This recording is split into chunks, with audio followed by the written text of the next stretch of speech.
Hai, hello, salam sejahtera Malaysia. Selamat datang ke channel Fans Lifestyle. Terima kasih kerana terus setia dan terus bersama di dalam channel ini. Tuan-tuan dan puan, saudara-saudara semua yang saya amat hormati. Sudah pasti mana-mana pemimpin yang dilantik sebagai PM yang memegang jawatan Perdana Menteri pasti akan ramai pengikut, tapi dalam masa yang sama ada juga yang tidak menjadi sebahagian daripada perjuangan Perdana Menteri. Contohnya PM hari ini, Perdana Menteri Anwar Ibrahim.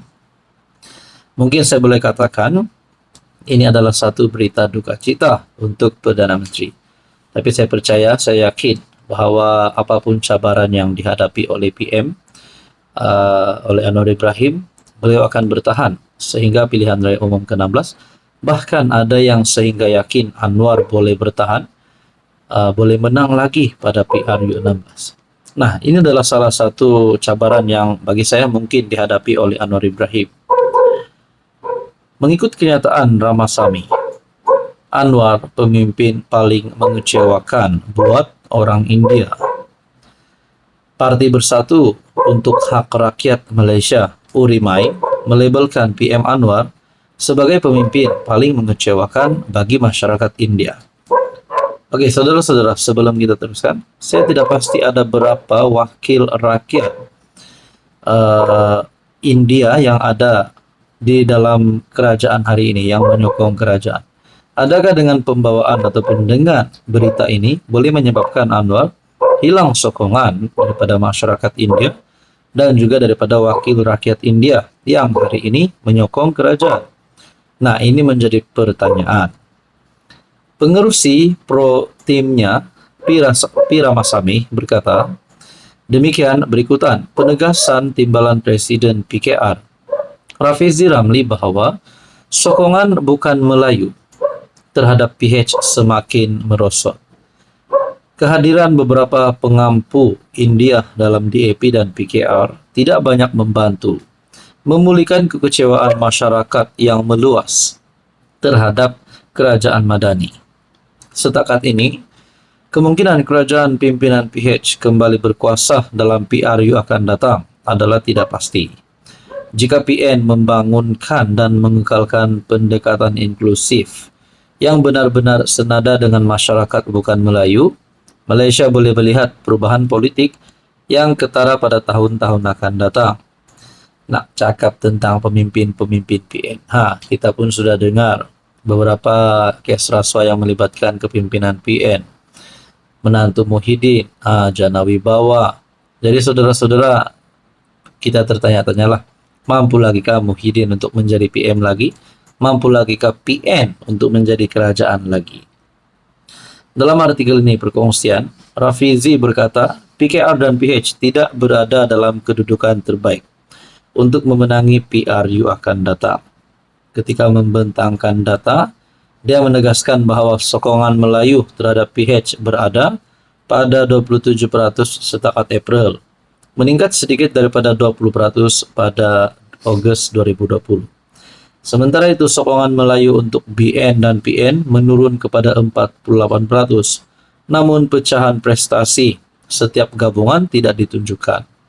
Selain isu sokongan Melayu yang tidak mencukupi, Rafizi berkata, sokongan bukan Melayu terhadap PH juga merosot dengan pantas. Nah, ini adalah kenyataan-kenyataan yang pasti mengejutkan pimpinan-kepimpinan politik di seluruh Malaysia. Apa komen Anda? Hai, hello, salam sejahtera Malaysia. Selamat datang ke channel Fels Lifestyle. Terima kasih kerana terus setia dan terus bersama di dalam channel ini. Antara berita yang paling hangat hari ini, beberapa hari kebelakangan ini, adalah berkaitan dengan pemilihan timbalan Presiden PKR, yaitu jawatan nombor 2 tertinggi Parti PKR ataupun Parti Perdana Menteri, itu Datuk Seri Anwar Ibrahim, Presiden PKR.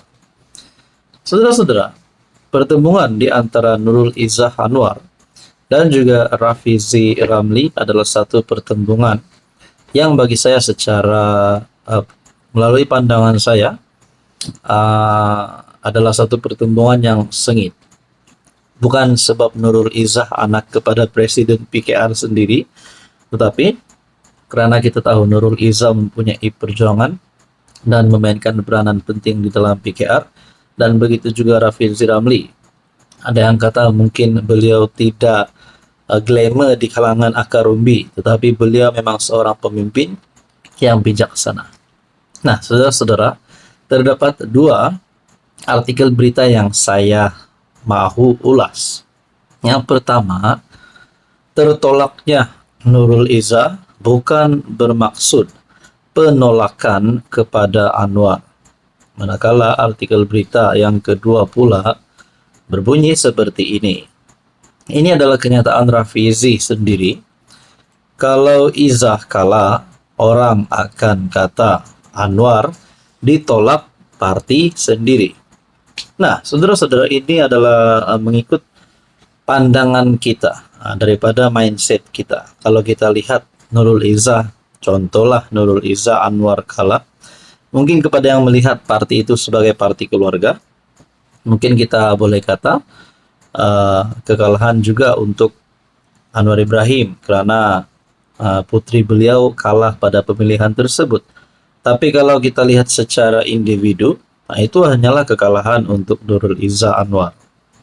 Timbalan Presiden PKR hari ini, Rafizi Ramli, berkata, message yang salah akan diberikan kepada rakyat sekiranya pencabarnya Nurul Izzah tewas dalam persaingan bagi merebut jawatan nomor 2 parti.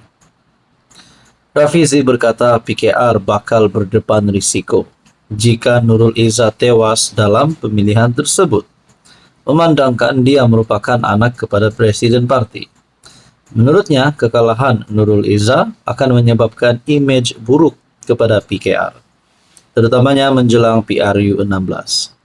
Kalau contohnya Izzah kalah, apa message-nya kepada rakyat? Contohnya, message-nya ialah anggota PKR menolak Anwar Ibrahim. Nah, ini adalah menurut kenyataan Rafizi Ramli.